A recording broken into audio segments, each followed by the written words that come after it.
Today at the Wilbur House, we're taking a quick look at the hired man's room. This is an attic room on top of the Victorian kitchen. So this was added to the house around 1860.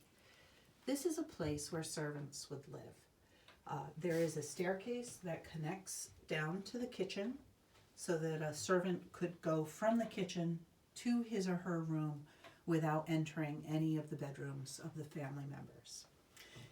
It doesn't look like a terribly comfortable or pleasant place to live.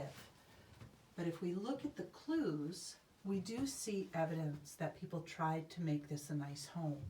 Over in this corner, there are remnants of flowered wallpaper.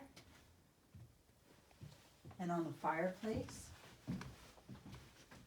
we see many layers of different color paint.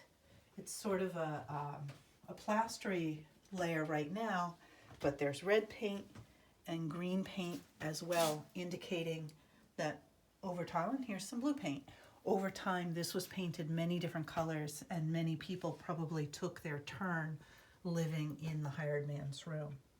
Most Little Compton farmers had to hire help for the farm.